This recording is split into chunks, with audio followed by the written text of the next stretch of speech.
Hey everybody, it's Peggy. I'm back. This is a short one today. When you put a package in the mail and send the customer their shipping notification and their tracking number, this is presuming that you're doing a tracked shipment.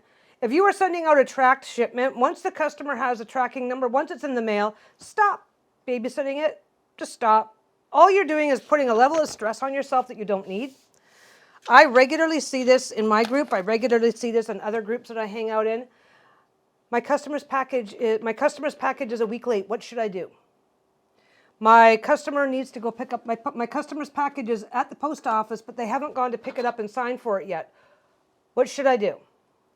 My customer hasn't picked up their package. I've already sent them a notice. I sent them a message on Etsy, but they haven't gotten it yet. So I looked them up on Facebook and I looked them up on Instagram and I looked them up here and I've sent them messages through 15 different channels that I could find them, and I think so, and they still haven't responded to me yet. What should I do? Okay. Once you are not responsible for lost, stolen, delays. Once it's in the mail, it's no longer your problem. Okay? Now, once it's in the mail and you are bending over backwards to babysit this package and staying in communication with the customer about the status of their package, now you've created this sense in the customer's mind that you are taking responsibility for whether the package is lost, stolen, or delayed in the mail. So if something goes on and they don't get their package or there's a problem with their package, you are now going to pretty much guarantee for yourself that the customer's going to go back to you and go, what are you going to do about it? You tracked my package. I still don't have it. Blah, blah, blah, blah, blah, blah. Blah, blah, blah, blah, blah, blah, blah, blah, blah. It's already, you're communicating with these people in writing. Okay, expressing nuance. I'm just being helpful, so I thought I would take care of this for you. Expressing nuance is difficult. Oh, I'm just taking care of this for you because you're not smart enough to do it for yourself. Okay? Like the exact same sentence. Like, okay, let's do this again. Oh, I'm just doing you a favor. I just thought I'd do you a favor and keep an eye on this for you. That's kind. That's nice. That's a nuance, right? Oh, I'm just doing you a favor and keeping an eye on it for you. That's like, I don't think you're smart enough to do it for yourself. Right? There's a nuance. There is a huge nuance. Now, if I'm in a bad mood, which nuance am I going to assume is there? Right? If I'm in a good mood, I'm going to assume that you mean well. If I'm in a bad mood, I'm going to go, well, that fucking bitch. This happens. This happens more often than you think. It is almost impossible to express nuance in writing. So you're taking it upon your, so you've put it in the mail. Oh, it's just an added layer of customer service that I provide. It's like, for some customers, this is like insulting. And you don't, because the nuance isn't there. The nuance isn't there. This happens all the time in writing.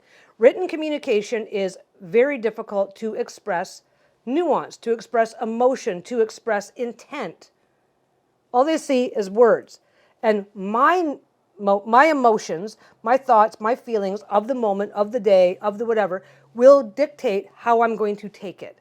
And it is really easy to change the meaning of something. So anyway, you are now proactively tracking a package for your customer because it's in the mail now. It's no longer your responsibility. It's not something you need to do. You're proactively tracking this so that every little hiccup on the way, you're reporting back to your buyer. Now, if something goes wrong, who do you think is going to be responsible? Because your customer is not going to see themselves as being responsible for something that you have proactively taken responsibility for. There's not really much more than that. This really isn't a huge, long update. But what I will say is that I see this regularly in my groups that, oh, this happened, and now I'm super stressed because I don't know what to tell my customer. It's like, you should never have been tracking the package on their behalf in the first place. Boop, boop, boop, boop, boop. Once they have the tracking number, it's their problem. And it's not to be mean, and it's not to be cruel, and it's not to say fuck you to the customers. I have great customers. I love my customers. When I track a package, if I'm tracking a package, as soon as it's like, okay, here's the tracking number. Okay, package is on its way. I'm done. I have the tracking number. I can check in if I need to. No problem there. Absolutely no problem there. So if the customer ever says, hey, this doesn't show up, do you know anything about what's going on? I'll look it up and go, oh, yeah, this is what's going on. Give it a day, see what happens, blah, blah, blah, blah, blah. I ship through Canada Post and my packages don't disappear. So I don't have as many problems with that as people who use other services. But anyway, The time that I'm spending tracking other people's packages is time that I could be spending working and making money. It's a level of stress that I don't need. It's something I'm not responsible for in the first place. And if there is a problem, I am perfectly happy to do what I can to help once the customer contacts me. I'm the one with the business. I'm the one that's easy to get a hold of. The customer may not, the customer may order a package and be expecting somebody else in the family to pick it up. They might not even be in town. It's like, oh, I don't know. No, it's at the post office. I'm out of town. My husband hasn't picked it up yet. Whatever. You don't know the situation. You don't know what's going on. So you're stressing yourself out over nothing. Don't fucking stress yourself out over nothing. There's enough other shit going on to stress.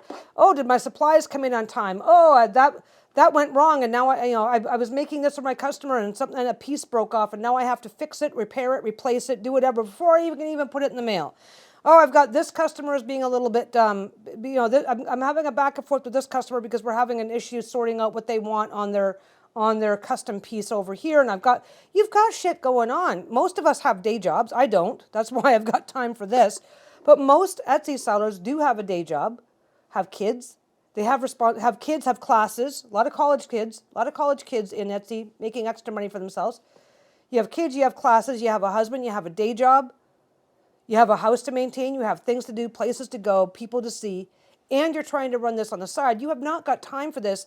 And at the end of the day, the minute you start doing this, your customers believe that the customer perceives it as you taking it on because you're responsible for it. How do you explain to a customer that you've been tracking their package proactively for the last 4 weeks, but you're not responsible for it? How do you do that with the correct nuance so that they will take it as you intend it to say, well, this is something I'm doing to help out, but just so you know, I'm not responsible to actually do that. And it's like, well, why? Why are you making yourself responsible? Obviously, you are responsible. I want my money back because a package didn't show up and I want my money back because you've been tracking it. You can't find it. What's going on? Oh, this is between you and the post office. Then why did you get involved? Right? Nuance is not there. Is not there. The nuances of you just trying to be a decent person isn't there. It's missing. It's not there. That you cannot. It is almost impossible to inject that correctly into text. And unless somebody already knows you through other environments, being able to positively interact with somebody, I've been tracking your package for 4 weeks, but it's missing now. Just thought I'd let you know, but it's not my responsibility, so you have to do this now. It's like, that's insulting. It would be. I would be insulted because I wouldn't know how else to take it. Oh, you're being the big hero by doing this for me until something goes wrong and now you're stepping off. That's how it's perceived. I know better because I'm a seller. I'm a seller. I know how it works behind the scenes for shipping stuff out, for tracking, for this and that and this and that. I know better, but it's unnecessary. I would, as a fellow seller, I would look at you and go, why would you do that when it's unnecessary? You didn't need to do that. I have the tracking number. Some sellers don't always provide the tracking number. Yeah, your shit's in the mail, and it's like, oh, hey, do you have the tracking number? Yep, here it is. Sometimes some people don't bother. Anyway, that's about it for this one. Don't proactively follow the tracking on behalf of your customer. It's got more ways to go wrong than it does to go right. And if something does go wrong, you are now perceived as being fully responsible for the outcome, which means that you're pretty much guaranteed to have a bad time with your customer. And if it's the other way around, it's like, oh, hey, well, I'm not responsible for the package once it hits the mail, but here's what you can do. Here's who to contact to sort this out. Let me know how it goes. That's one thing. It's like, you sent me 4 messages. You tracked me down on fucking Facebook. You're sending me messages on Instagram to let me know that you're tracking it and yada, yada, yada, yada, yada, yada, yada, yada, yada. It just looks, it's just a bad look all the way around. And I don't know how else to make it. It's a good intention, but it ends up being a bad look because you cannot, intent very rarely comes off the way you intend it to in writing. Anyway, that's it. That's my TED Talk. I'm going to get going. Like, subscribe, ring the bell, do all the things, yada, yada, yada. You guys know how that works. And I will see you in the next one. Bye.